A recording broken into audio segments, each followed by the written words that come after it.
মৃত বাপ মার পক্ষ থেকে কোরবানি। আমরা একটা জিনিস ভুল করি যে মৃত বাপ মার নামে কোরবানি।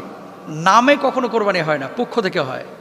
যদি বলে যে অমুকের নামে কোরবানি, কোরবানি অশুদ্ধ হয়ে যাওয়ার সম্ভাবনা আছে। নাম হবে কার? একমাত্র আল্লাহ।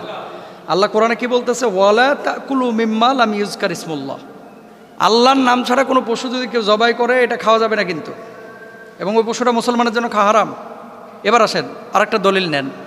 আল্লাহ তাআলা কি বলছেন? ইন্না সলাতি ও নুসুকি ও মাহিয়া ও মামাতি লিল্লাহি রাব্বিল আলামিন। আমার নামাজ, আমার কোরবানি, আমার জীবন, আমার মরণ একমাত্র কার জন্য? আল্লাহর জন্য। এখন আল্লাহর জন্য আপনি কোরবানি দিচ্ছেন। আমরা একটা স্পেলিং ভুল করে থাকি যে আমার নামে কোরবানি, দাদির নামে কোরবানি, বাপের নামে কোরবানি। না, কারো নামে কোরবানি হবে না, তার পক্ষ থেকে হবে। মিন্নি, মিনহুম, মিনহা, মিনহু। কথা বুঝতে পেরেছেন? মানে আমার পক্ষ থেকে, তার পক্ষ থেকে, তাদের পক্ষ থেকে, তাহার পক্ষ থেকে, এটা হতে পারে। কিন্তু তাহার নামে, তার নামে, তাদের নামে, আমার নামে, স্ত্রীর নামে, বউয়ের নামে, বাচ্চার নামে না। নাম হবে একমাত্র আল্লাহ সুবহানাহু ওয়া তাআলা।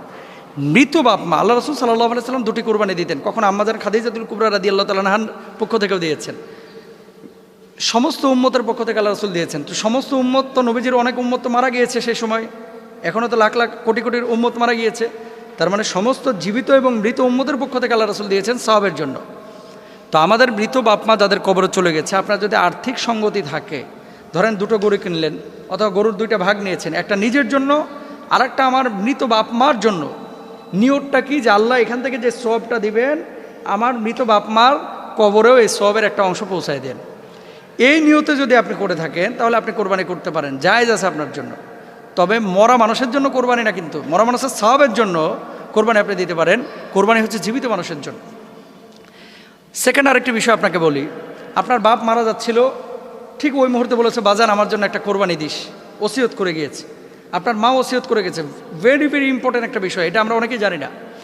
বাপ অথবা মা ওসিয়ত করে গেছে যে আমার ছেলের তো অঢেল টাকা আমি রেখে গেলাম ছেলের জন্য, প্রতি বছর আমাদের পক্ষ থেকে অবশ্যই একটা কোরবানি দিবে আমাদের ইন্তেকালের পরে। এটা আপনার জন্য ওয়াজিব, আবশ্যক। সামর্থ্যবান আপনি হন এবং বাপের ওরকম সম্পদ থাকে। এবং ওসিয়ত করা যে পশুটা আপনি জবাই করবেন, এই গোশত কিন্তু আপনি খাইতে পারবেন না। মৃত বাপ মার পক্ষ থেকে যে কোরবানিটা আপনি করবেন, এই গোশতটা পুরোটাই সাদাকা করে দেওয়াটা উচিত, উত্তম। আর ওসিয়তের যে গোশতটা, এই গোশতটা কিন্তু আপনি ধরতেও পারবেন না, ছুঁইতে পারবেন না। গোশত বানায়া এই পুরো গোশত আপনার দান করতে হবে। এটা কিন্তু অনেকে জানে না। বাপ মা ওসিয়ত করে গিয়েছে, এটা জবাই করে ওই কোরবানির গোশতের মতো 3 ভাগে ভাগ করে না। ভাই, ভুল। সঠিক হচ্ছে ওসিয়ত যদি করে থাকে তাহলে পুরো গোশতটা আপনি দান করে দেবেন। আর বাপ মার পক্ষ থেকে যদি কোরবানি করেন তাহলে গোশতটা ভাগ করতে পারেন, জায়েজ আছে। তবে উত্তম হচ্ছে পুরো গোশত দিয়ে দেওয়া গরিব মিসকিনকে, কারণ বাপ মা সওয়াবের জন্য আপনি দিচ্ছেন। তাহলে মৃত ব্যক্তির নামে না, মৃত ব্যক্তির পক্ষ থেকে আমরা কোরবানি দেবো। আল্লাহ তাআলা আমাদের তৌফিক দান করুন।